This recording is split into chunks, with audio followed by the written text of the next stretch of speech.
All right, let's talk about one of the biggest mysteries there is, time. I mean, we feel it, we measure it, our whole lives are basically ruled by it. But what if, and stick with me here, what if our entire experience of time, that feeling of it flowing forward, is just one way of looking at a reality that is way, way stranger? So, let's start with something you've definitely felt. You know that feeling, right, when you're having an amazing time and hours just vanish? Or the opposite, you have a close call in your car and suddenly everything goes into slow motion. It feels like time itself just stretches. Well, here's the crazy part. That's not just a feeling. It's real. Your brain is literally warping time. Yeah, this isn't some poetic metaphor. Scientists can actually measure this stuff. They call it subjective time dilation, which is really just a fancy way of saying that your own personal internal clock is incredibly flexible. It's constantly being twisted and stretched by your emotions and what's happening around you. To check this out, in one fascinating study, scientists showed people a disk that looked like it was coming right at them. Now, it was only on the screen for 419 milliseconds. That's less than half a second. But when they asked people how long it was there, they consistently thought it lasted just as long as a different, stationary disk that was on screen for a full 500 milliseconds.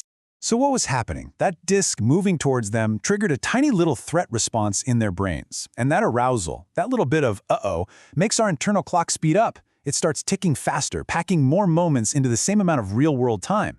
And the result? Time feels like it's stretching out. Your brain literally changes its own clock speed. How wild is that? Okay, so our personal experience of time is all squishy and relative. But for centuries, that's not how physics saw it. Not at all. The focus was on one single master clock for the entire universe, an idea pushed forward by the one and only Sir Isaac Newton. And look, this is the common sense view, right? Newton imagined time as this grand cosmic river, just flowing forward at a constant, unchangeable speed. A second for you here on Earth was the exact same second for someone on Jupiter or in a galaxy millions of light years away. It was simple, clean, and totally intuitive.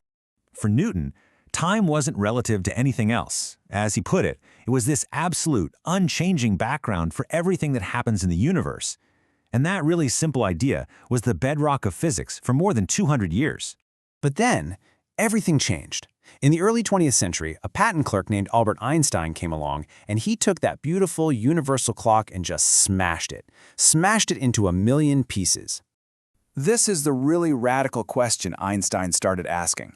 He figured out that the one thing in the universe that is truly absolute, the one unbreakable speed limit, is the speed of light.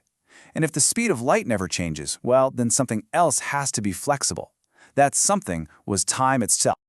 Okay, so to get our heads around this, let's use one of Einstein's famous thought experiments. Picture this. You've got a train and it's moving really, really fast. And just as it's passing someone standing on a platform, bam, two bolts of lightning strike at the exact same time. One hits the very front of the train and the other hits the very back. Now, let's look at this from the perspective of the person on the ground. They're standing perfectly still, right in the middle. So the light from the front flash and the light from the back flash have to travel the exact same distance to get to their eyes.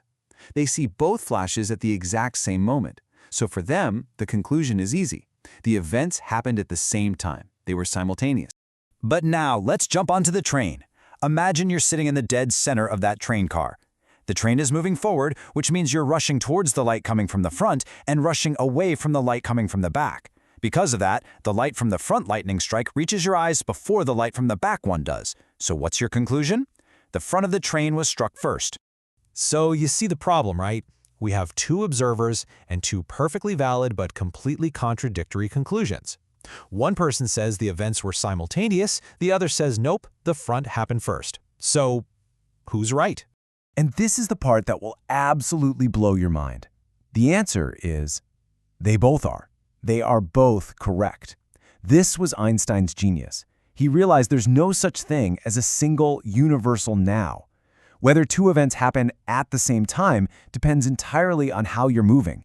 The very concept of simultaneity is relative. Now, this isn't just some quirky little physics puzzle. It has profound, truly mind-bending implications for what reality even is. I mean, if we can't agree on what's happening now, what does that say about the past and the future? This leads us to a stunning idea called the block universe. It suggests that time isn't a river that flows, but more like a landscape that just exists. All of it. The past, the present, and the future are all equally real, laid out in this four-dimensional fabric of what we call space-time. You see, our gut feeling about time is something called presentism, the idea that only the present moment is real. The past is gone, the future hasn't happened yet. But relativity points towards eternalism. That's the block universe. It means your now is just one slice of a pre-existing reality. The dinosaurs, your birth, and the heat death of the universe are all equally real. They're just located at different points in time. I love this analogy. Think about it like a number line. The number 1 comes before the number 2, but 1 doesn't create 2. It's just at an earlier spot. In the block universe, cause and effect are kind of the same. The cause doesn't bring the effect into being, it simply exists at an earlier coordinate in space-time. Okay, but if you think the block universe is strange, well, buckle up, because the rabbit hole goes deeper. When we look at the universe on the massive cosmic scale, time is dynamic and flexible. But when we zoom way, way in, down to the bizarre world of quantum mechanics, things get even weirder. You see, our two greatest theories of the universe, general relativity for the big stuff and quantum mechanics for the tiny stuff, they fundamentally disagree on what time even is. They do not play well together, and this conflict is one of the single biggest unsolved problems in all of science. Physicists call it, pretty simply, the problem of time. How do you reconcile Einstein's stretchy, relative time with the quantum world where time seems to behave in a completely different way? Or maybe not at all. And here it is. This is the absolute shocker. When physicists try to write down the equations for quantum gravity, the theory that would finally unite everything, something incredible happens. In key formulas, like the famous Wheeler-DeWitt equation, the variable t, the letter that stands for time, it just drops out. It vanishes. Which suggests that at the most fundamental level of reality we can describe, there may be no such thing as time. So where does that leave us? I mean, we started with our own personal feeling of time dragging or flying by. We traveled through Newton's perfect clockwork universe. We watched Einstein shatter it. And now we find that time might not even exist at the deepest level of reality. This is the ultimate question. If the difference between past, present, and future is just a matter of perspective, if the entire timeline already exists, and if time itself is just gone from our most fundamental equations, then what is this powerful feeling we all have of time flowing forward? Is our experience of time's flow just an illusion, a useful fiction our brains came up with to make sense of a timeless reality? We don't have the answer, yet.